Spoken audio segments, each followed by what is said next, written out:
Welcome back, everyone, to the On Water Podcast. We still don't have a jingle, but it's okay.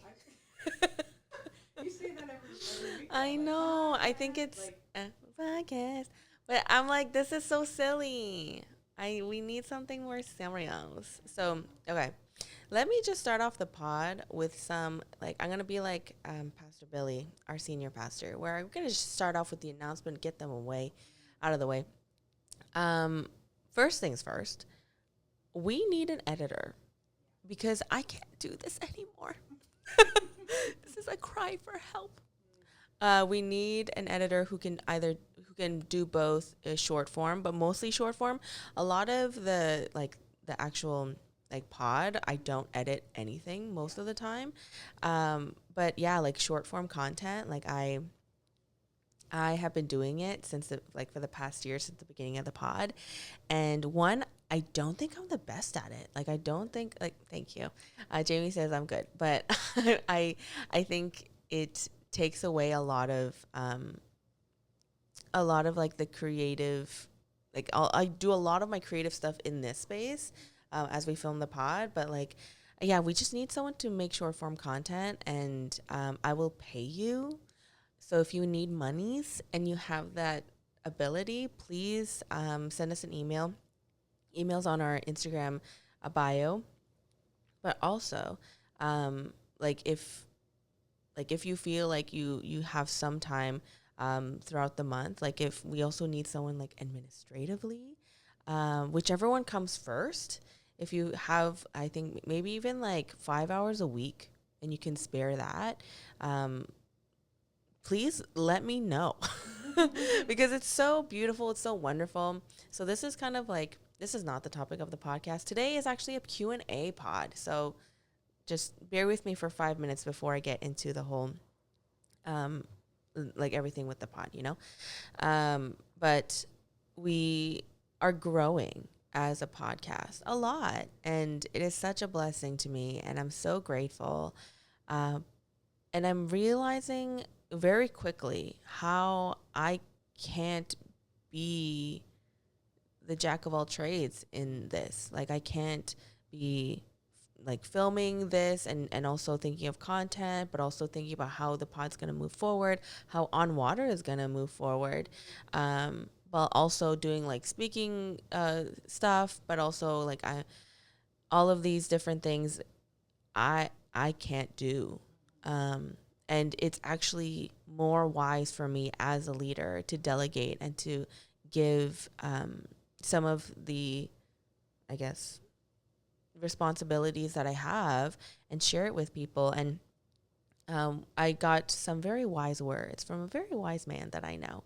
And he told me that other people have gifts that they want to use for the kingdom. Let them. The fact that you're not delegating and the fact that you're not giving out these responsibilities to other people who have the skill set and who probably can do it better than you, but the fact that you're either scared or afraid to be a burden, or the fact that you are too lazy to even start asking and all those things, that is not allowing people to use their giftings and to use the talents that God has given them. And they might want to, right? And if you are a listener of the pod or even just a casual supporter of the pod and you have a desire to use your giftings for the growth of this of this podcast, please let me know. And I think it is it's a very Acts 2, or is it Acts 3 kind of initiative where it's hey, this is a need and we need people to fill it. And so let's choose the people who can fill it.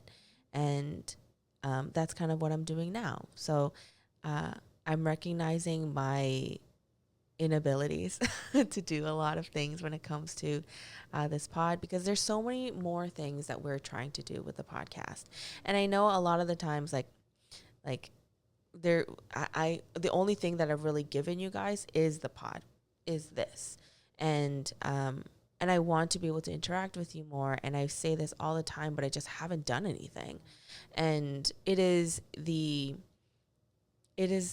not the opposite, but it is not true to the values of the pod for me to be like, yeah, like I should do this and we should do this, and like not actually step into it, and whatever might be stopping me, whether it be laziness or just fear that I'll be overwhelmed, or just fear that things won't work out the way that I want to, I can't let that stop me from really moving forward, because God did give me the confirmation that like I can either continue doing the pod this way, where I just, talk to the camera and like, just make the edits and then send them out and then be done. But like to really dive into what the community of On Water is, and to really invest in it. And God has given me that. So it is the podcast value to move forward and take that step and just do it. Like just do it. And sometimes it's harder, like trust me, it's a lot harder said than done. But I think like how I started the pod with the rinky dink rentals that I had in the very beginning, like new Instagram page, 0 followers, nothing. And now this being my life, it's like one step of obedience through faith changes so much. And I want to give other people the opportunity to do that. If you genuinely feel like supporting this podcast through your technical skills, like the short form editing, but also like administratively, like you would be walking very closely with me. And so it would be very exciting to, like see you guys walk in your giftings through this, initiative. So anyway, so if you do have any of those things that you can do, please let me know through the DMs, through email, whatever that may be. Okay, so today is a Q&A pod, and we haven't done this ever, right? We haven't done this at all. So I asked all of you guys on Instagram, and next time maybe I'll do it on, I don't know, YouTube or TikTok or something. I don't know.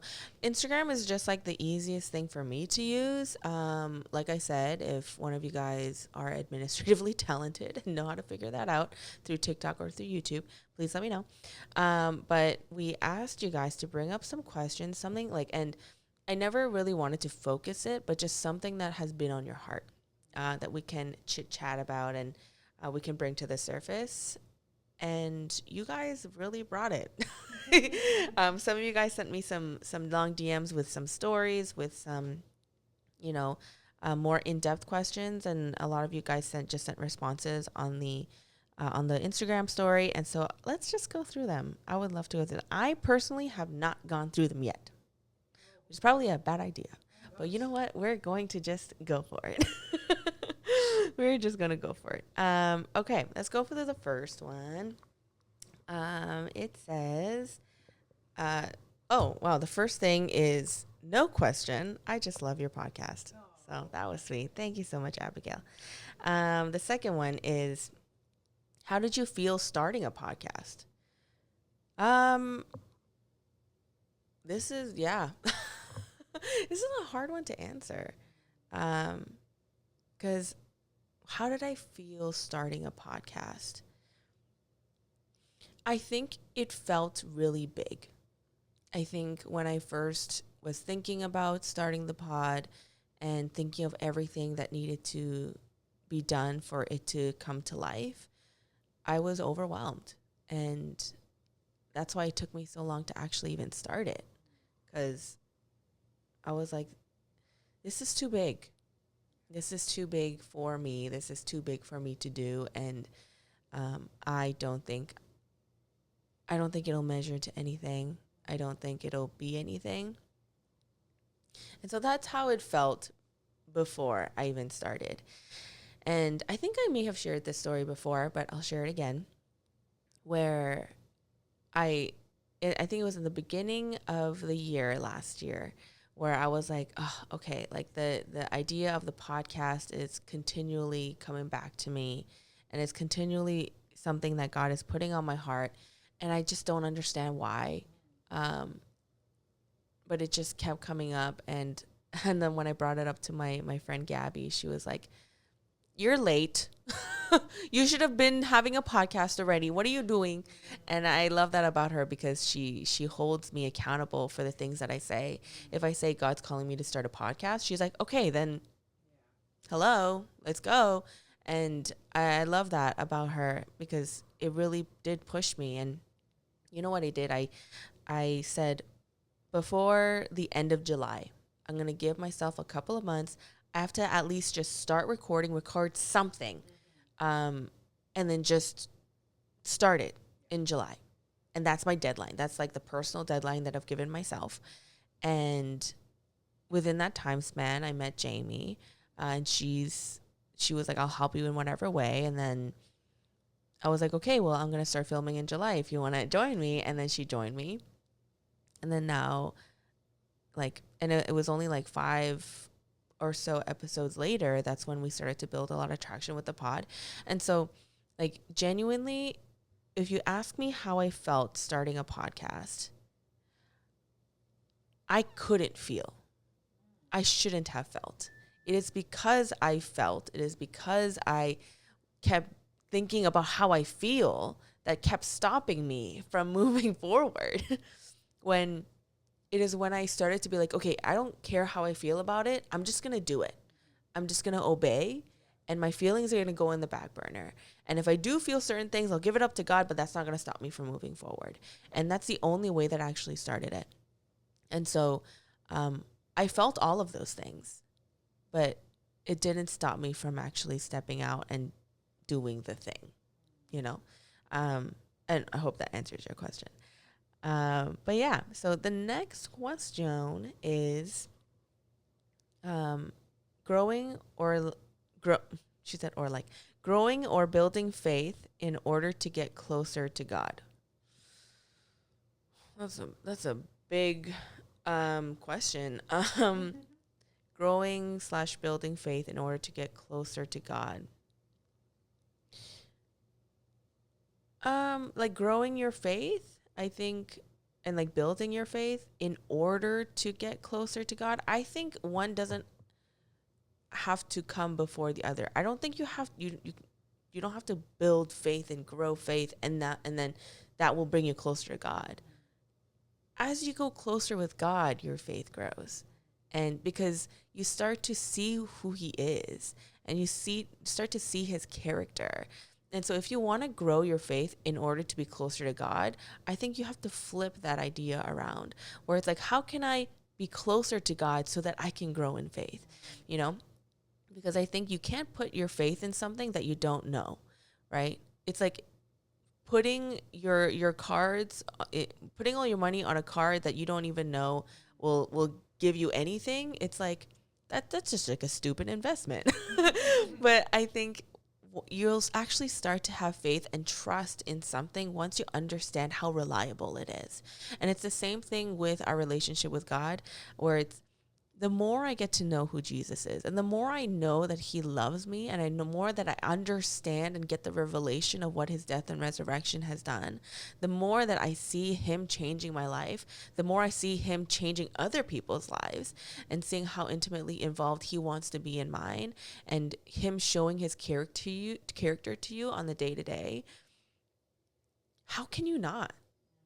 How can you not want to put your faith and trust in that great of a God?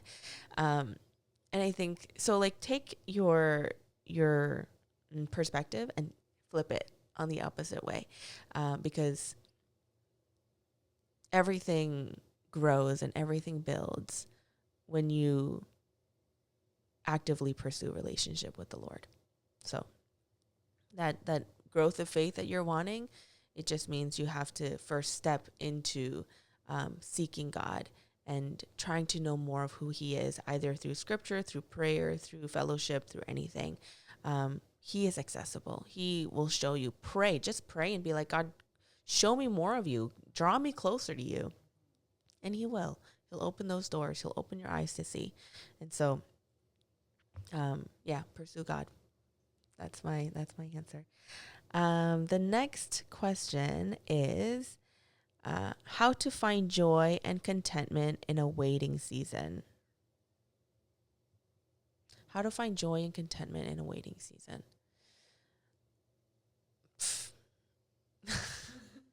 You might not. You might not find joy in it, or contentment in it, uh, because I think in a waiting season, it's the fire that God puts you in. That's the waiting season, because it's like, okay, before you get the final product, before you get what you want, before you get the promise that God has promised you, you have to wait for it. And maybe this is a form of contentment and joy. I think what I was assuming, it was like the feeling of joy, and like, oh, like I love this time. You might never find that feeling. Which is not bleak. And I want to tell you, it's not bleak. It's not like the end of the world. But it is, um like, it's what puts you through in that fire. It's what keeps you sane, what keeps you, like, hopeful and joyous during that time, is just walking with God every single day, even if you don't have anything to prove for it, right? Um, like, for instance, like, even with my clients, my therapy clients, I always tell them it gets worse before it gets better. You know, as you're waiting for this, because we always set goals at the beginning of our like our first initial session, and I always say, like, it's gonna take time for you to, stop having panic attacks, for you to stop overthinking, for you to not be in the depressive mode anymore, for you to have better relationships with the people around you. It's going to take time, and you're going to have to wait until you get there. And the only way that you're going to get through that waiting period until you see your life the way that you want it to be is doing the work and having that perseverance, and um bringing it back to James 1. I'm not going to paraphrase scripture, so I'm going to open it up. But it's one of my favorite verses, because it pisses people off, and it's just so funny to see. Hold on. Hummus. Where is hummus? It is very short, so this might be hard to find. Oh, there we go. It says, consider it pure joy, my brothers and sisters, whenever you face trials of many kinds, because you know that the testing of your faith produces perseverance. Let perseverance finish its work, so that you may be mature and complete, not lacking anything. Perseverance is what will get you there, right? Perseverance, let it finish its work. Let perseverance finish its work, because, like, whenever, if you ever say, like, oh, I want to be here, I want to set this goal, I want this, right? That waiting period requires perseverance, and if you let perseverance finish its work, you're actually going to get to where you want to be, right? And so, I think if you're looking for the waiting time to be amazing, I love it here. You're not in the waiting period. you got to where you want to be. The waiting period is the sucky time. Is the, when is it going to happen? When am I finally going to be where I want to be? But that's the thing. The only way to get through that is to persevere, and to know that there is hope, that there is God's promise at the end of the road. And I think by God's grace, He gives us moments of, or seasons and moments of overwhelming joy in this life. But in general, I think our lives on earth is somewhat like a waiting period, because we're just waiting for Jesus to come back. We're waiting for that final, like, reunion, when Jesus comes back and saves the world. Well, He already saved the world, but like He comes back and we're reunited with Him. And life can be sucky a lot in that waiting period of, like, Jesus, can't you just come and make things good, and bring me back to you again? Like, I grieve you, and I want you back with me, which is probably how the disciples felt too. But I think it's during that time, it's to build that relationship with God, where He gives you that strength to persevere, and you're able to experience him on the day to day, even during the waiting time. I think that's the only way we get through the waiting period, right? If you're waiting for a new job, if you're waiting for a spouse, um, if you're waiting for a better relationship with your family, if you're waiting for um, confidence, just persevere in the things that God has already set you out to do, and eventually you'll get there, right?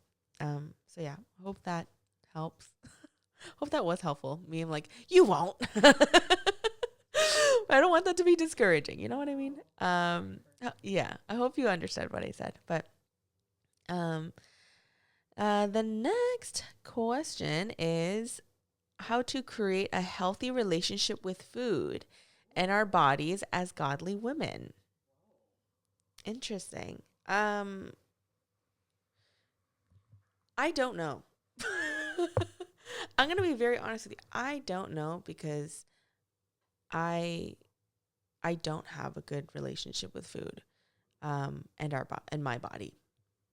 Um, and this is what I mean when I said even last time, like I just love saying I don't know, because if you guys have perspectives on that, I would love to know. Like one person that we had on the pod, was it season 1, season 2? Vanessa. Yeah, Vanessa is one of the people that we had on the pod. Season 2, she just has a brilliant understanding of nutrition and of our relationship with food in our bodies, and how it's supposed to nourish us and not to be a form of like idolization or of coping. And also how what we put in our bodies reflects our self-esteem, and how it reflects how we take care of the temple of the Holy Spirit.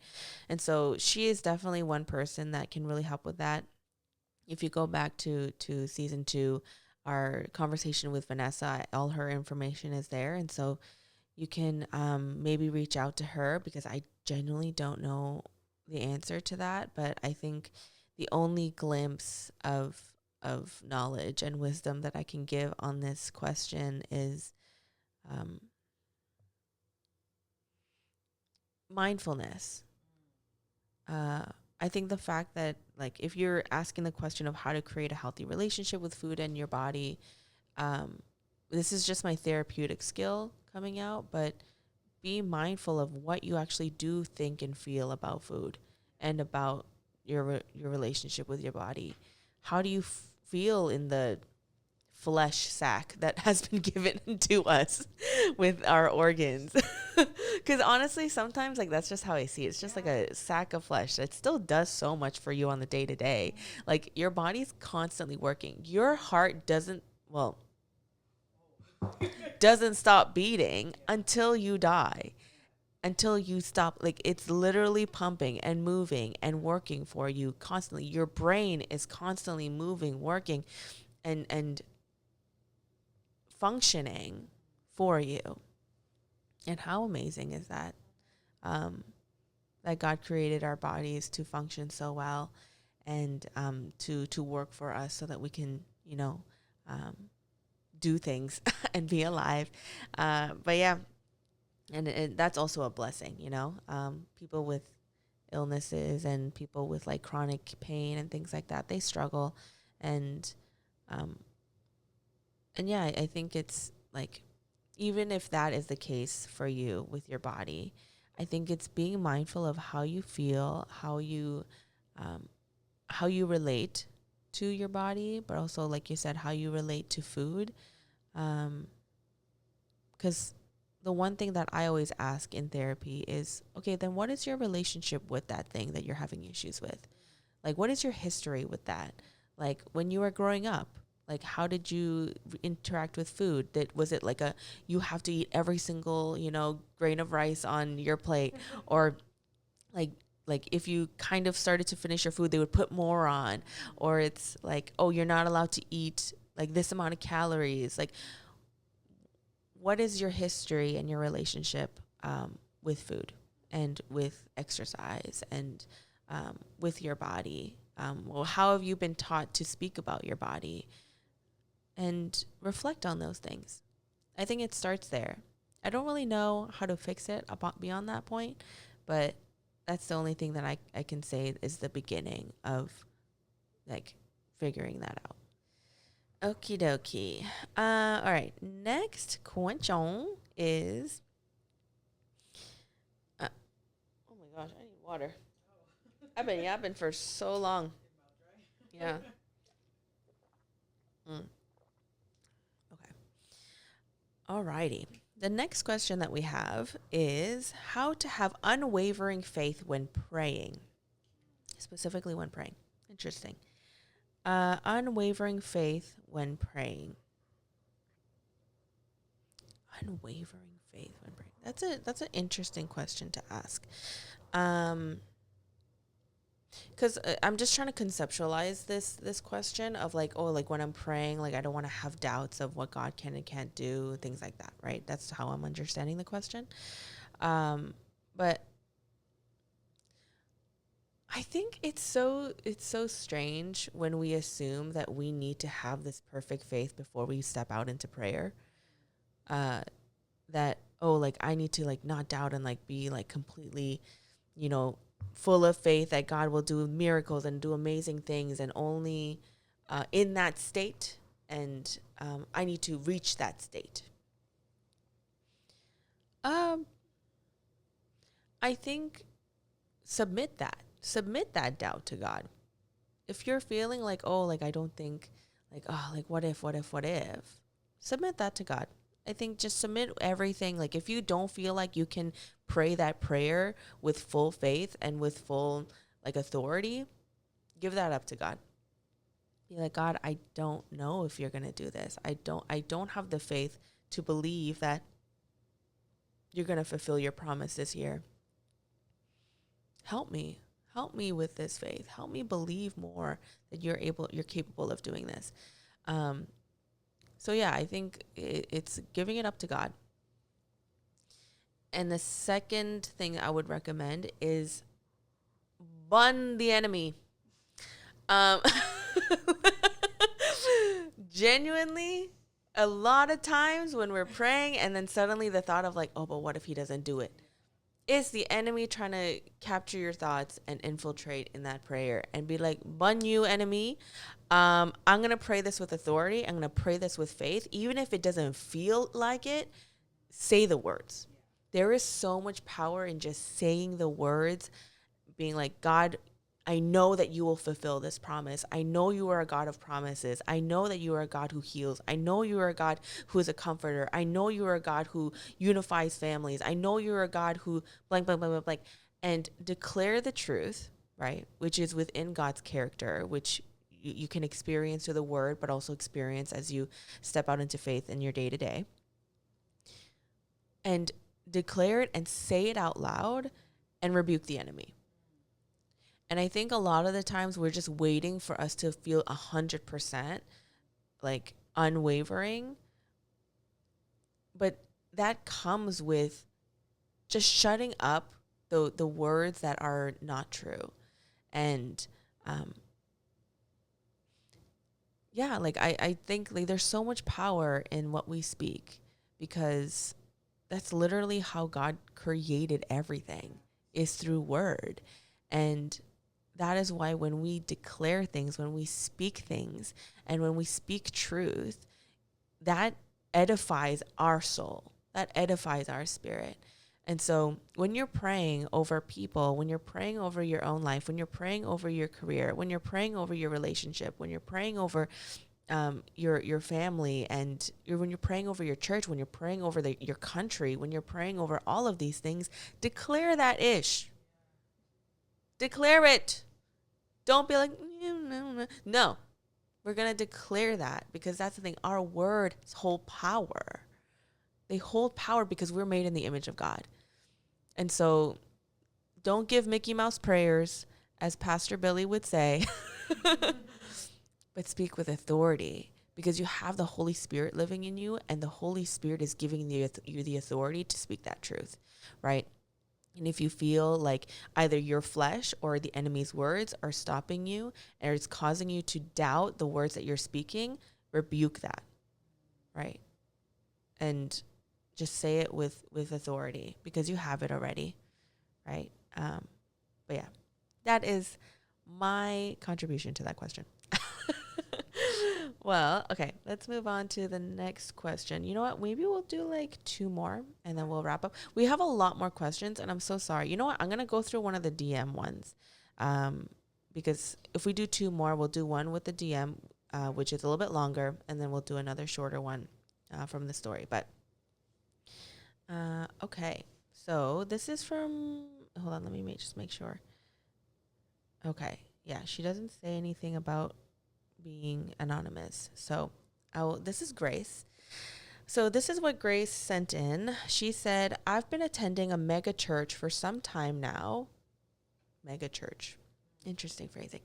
And over the years, I've plugged into some communities at church, but they end up fizzling out after some time. Am I not doing enough to connect to people at the church, or is this a time to find a new one? I'm so confused because I don't want to leave, but at the same time, it's difficult to build connections when there are so many people. Okay, so she has a second question, but I'll get into that in a little bit. So you said you're attending a mega church. I'm assuming like tens of thousands because some mega churches, they fill up stadiums. And she says that she's been in some communities at church, but they fizzled out. And is it time to, am I not trying hard enough or should I try to look for another one? I think if you're looking for a level of intimacy, go to a smaller church. I'm sorry, but like if you're telling me, like even if I went to, I don't know, like if I went to a concert and you told me like make friends there, nah, I ain't. Like it's too big. You can get lost so much easier in it. You can walk in and then dip right away, and so like if the community, if the small knit community, if the intimacy and the non-fizzling out community is what you're seeking for, go to a smaller church. And you know what? We're the Big C church. No one's going to cry and feel betrayed if you leave that church and choose to find another one, right? Because I think the need for community, the need for fellowship, the need for closeness is more important than the loyalty you feel to a certain church. Because if what you need is to have people who are going to walk with you as you grow in your faith and as you grow in your walk with God and as you go through the trials and tribulations of this world and need to stay like firm in your faith and you need people around you who will support you in that, go find it. And I think sometimes we ask these questions of like, oh, I don't know what to do because we're scared. It's scary to step out and go to a different church and find new community and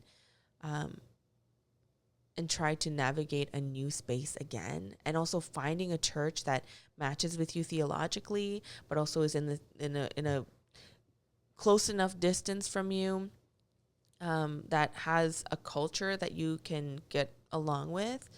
It's hard, right? But I think there are so many churches out there. And honestly, there is a beauty in seeing the way other churches do life. And so get excited. Get excited to like explore how other like church families do life. And know that God is going to provide that for you, you know? And that's the thing. I'm not saying that mega churches can't have community or fellowship. I'm just saying it's harder. And that's just like the truth. It's just harder because you can slip in and out so easily. And there's so many people to take care of. And so it's a lot harder to have that like intimate, like walking with you community.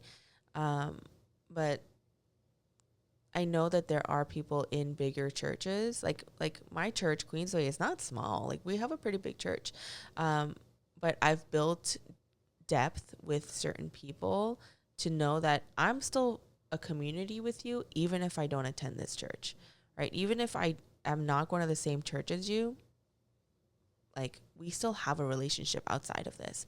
And I think that's kind of what you need overall in general, is that you can't just be you can't be friends and consider yourself community out of convenience. If you're only together because you're in the same building, then that's not real relationship. That's just convenient relationship you have because you need it at the time and they're the closest people around you, right? Not because they genuinely care about you and love you and will walk with you no matter where you go in your life, right? Genuine community and fellowship that doesn't fizzle out are people who are willing to walk with you no matter where you are in life, who will stick by you, who are invested in the way that you walk and the way you do life. And trust me, if big churches don't facilitate that kind of atmosphere very often. And so it might take you going out of your shell in that mega church to really be radical and shove intimacy down people's throats, because that's kind of what I did. I was like, you're going to be friends with me. I don't care because I care about you and you're going to be my friend. And that's kind of how I did it in a bigger church. But I understand that it's not easy and it might not be your personality. And so I think if you are still kind of like, I don't really have anyone in my church, go find a church that will. You know, I think that matters so much more than to be loyal to a church. Yeah, your spirit matters and your heart matters more than that. So that is my little tidbit. I'll go quickly over your second question. How does your quiet time with God look like? I see so many versions out there, but I find myself making it a task I only mark off my day to make myself feel better for being disciplined. Yeah. If you don't want to make it something that you check, like just it's a check off on your to-do list, don't ask me this question, because my quiet time will look very different from yours. Like you said, you saw so many different versions. Ask the Lord. It'll become more and more like a checklist the more and more you try to replicate somebody else's, right? Obviously, they can give you ideas on like, oh, how your quiet time could look like if you're struggling to be like, okay, what other options are there? But I think if you're the only way that I was able to not make devotional time a checklist or like, oh, something that I have to do, oh, like, oh, I was disciplined today and I was able to like read the Bible, is not making it something that is a task, but making it something where I just have to I get to have intimate time with God, right? And it's not formulated, right? And it's not something where it's structured. But it's like, God, what for this season? And if you need structure, I need structure. What I do is, God, in this season of my life, what is the best way to relate to you? And right now, in this season, it's using the Bible app. Like I am struggling to really sit down and hunker down and do Bible studies on my ones. And so the best way to interact with God and to see him move in my day to day is by sitting and opening the Bible app. And there's like the what is it called? Hold on, it's the let's open it up. So when you open up the Bible app, it says good afternoon and it says your name and it shows the verse of the day and then the guided scripture and then the guided prayer. I do that every morning. Not every morning. That's a lie. Lord, forgive me. I don't do it every morning, I will say. And it's only because I lack discipline. But I think it's been feeding me so well, and it's been showing me, rather than me having to do all this work, to be like, okay, like what's the optimal way for me to experience God this morning, and like I have to say that I read the Bible this like this many verses, and it's just allow God to guide you in that moment, you know, and what you need, and like you said, there's so many different versions of my quiet time with God, of people's quiet time with God. And there's a reason why, because he wants to relate to you differently. He wants to speak to you differently. He wants to open your eyes to see a version of him, a character of him that no one else has seen. Yeah, that's the whole point of intimacy, where he's able to walk with you as you, not as just like everybody else. And that's just how great God is that he wants to walk with you differently and allow him to. So, and I think like once we start checking off things and being like, okay, I did the thing for today, that's not a relationship. That's a job. And imagine like you're hanging out with someone. It's like, okay, we talked about this. We talked about this. Yeah, imagine. It's like, okay, and we talked about friendship and we talked about work. Okay, all right, we're done. It's like, I did my due diligence for the day. How crappy as a friend would you feel if someone did that to you? Yeah, that's not a friend. Like it's not organic, and yeah, just think of it like that. And so that's what I mean by like. Hopefully, it didn't come off too harsh, but like don't ask those questions of like, okay, what do you do in your quiet time? What do you do in your? Allow the Lord to speak through you and quiet the voices of other people and allow Him to move through you, so that He can have that individual, particular time with you, that it's just you two, right? But yeah. Thanks, Grace, for bringing up that question. Oh, she said something else at the end. She says, I started listening to your pod back in February, and it's been such a beautiful experience seeing my walk become less lukewarm. You've encouraged my walk with God to become more on fire. The way you have been obedient to his calling is so beautiful and inspiring. God bless. This is why we do this. Hallelujah. No lukewarm faith, y'all. No lukewarm behavior. Absolutely not. But yeah, okay. Last question before we wrap up. Oh my gosh. Lord, have mercy. Here, hold on. I have to open this up again. It's so difficult. Okay, there we go. Alrighty. And the last question we're going to be talking about is,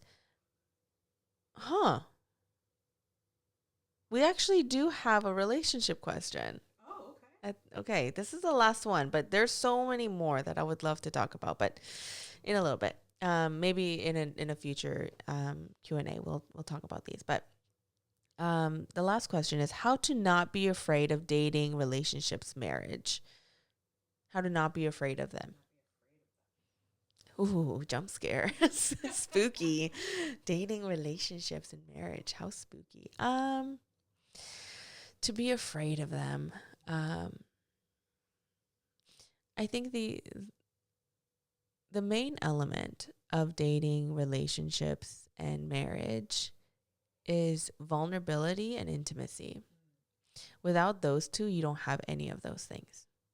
So, and commitment. But commitment also, like, it goes into vulnerability. Are you scared of vulnerability? Are you scared of sacrifice? Are you scared of commitment? Are you scared of, yeah, sorry, Jaymie. Like, yeah. Like, are you scared of those things? You know, because I think it's not really about your, like, I'll phrase the question differently. Um, when you say that you're scared of dating and relationships and marriage, and this is has to be a very like particular, like I would love more context on this question simply because there's something that you're scared of about those things that are stopping you from actually pursuing them, right? Like you could be afraid of like relational conflict. There's people who are scared like, oh, I'm like, if someone else is in my life and I'm in a relationship, then I'm going to constantly be arguing with people or with that person. And that's going to be tiring. And there's some people who are scared of commitment, of like, oh, like I have to sacrifice my time, my energy, and everything in order for me to be in a relationship. Or they're scared of replicating their parents' relationships. There's a lot of fear, right? But I think it's trying to pinpoint what is it about relationships and dating and marriage that scares you, and targeting that, because it's going to look different. Like when you say scared, it's kind of like, what are you scared of? What are you scared of? And how can you submit that to the Lord? Because if you're scared of something, um, but you know that you want it and you want a relationship, that's what I'm assuming. If you want a relationship and you want that intimacy and you want that commitment, but you're scared, it's figuring out what you're scared of, right? What is it about being in a relationship that freaks you out? Like, and I think if I make it personal, I mentioned this in one of the first episodes of the pod, where I was always scared of marriage, or like I was fearful of marriage because I thought I wouldn't be able to do it right. Right. And it's because of the example that I had growing up, but also just in general, I'm like, I wouldn't be the person that another person would need. I'm not soft enough. I'm not this. I'm not that. Um, and my fear was that being in a relationship would shine a light on my insecurities and my my lack of capability, and I think like deciding to be in a relationship with someone for the rest of your life is pretty daunting, right? This is who I choose to sacrifice for the rest of my life. And that was scary. And I think the only way to overcome that is to know how God is going to hold you through that fear, right? You might hold that fear until you get married, until like you start dating, until you become go into a serious relationship. But to overcome that fear before, during, and after is to see how God is going to hold you through that. God, how are you going to hold me even when I become insecure in this relationship? God, how are you going to hold me even when I feel like I'm not doing enough for this relationship? How are you going to hold me when I feel like I'm not good enough? How are you going to hold me when I feel like I can't resolve conflict with my partner? How are you going to hold me if I'm afraid of commitment? How are you going to hold me when I don't want to sacrifice, right? And asking God to reveal that to you and to be that person for you, who is going to walk you through those fears of relationship. Because like I said, it's not, feelings are not something that you can just stop having. So if you're scared of something, it's not like, oh, how do I just stop being scared? But it's, how am I going to walk through the fear? How am I going to walk through the emotion with God? And how is he going to reveal to me how he's going to be my comforter and how he's going to be my rock in the middle of and before and after all of this relational stuff, right? And so it's a very broad question, so it's hard for me to answer, but I did it to the best of my ability. um, but yeah, I guess that was the last question for today. I really do appreciate this time. I do appreciate being able to like communicate with you guys. It's a weird way of communicating for sure. Hold on, I'm gonna fix this really quick. Um, yeah, like it's a weird, um, not like face to face.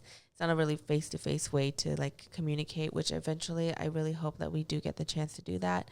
But the fact that I was able to kind of hear what's on your heart, like these are the things that are on your heart, and like that makes me so happy to know and to chat with you about. Um, yeah, like this is what's on your heart. And you know what? I'm going to be praying for each and every one of you as you guys try to navigate these areas of your life, because I can only give like my little tidbit. I can only tell you so much. And then, and it's up to you to really pursue the Lord and ask Him for the right answers. I can only give you my perspective and how much I know, which is very limited. And so, yeah, I want to thank you guys so much for bringing in your questions and, yeah, and starting up these conversations. I love to know what's on your heart. So hopefully we can do this again soon, probably in the next season. Or maybe like we can do a live Q&A. I feel like that would be fun. A live Q&A would be really fun. So we'll put that in, the planning somewhere in the near future. But yeah, I just want to thank you guys so much for being a part of this and for stepping on into the water and showing your faith to the Lord in your own ways, because it encourages me so much. It really gives me so much life, and it reminds me of the purpose behind this pod. It's to encourage, to exhort, to give motivation for you to be moved into the ways that God has called you to be, either in your career, in your relationships, whatever way. And so, yeah, I thank you guys so much. You guys are amazing, and I love you. And I will keep you posted on all the amazing things that are to come. And yeah, okay. I love you. And I think that's it. Okay. All right. I will see you guys in the next one. Bye, friends.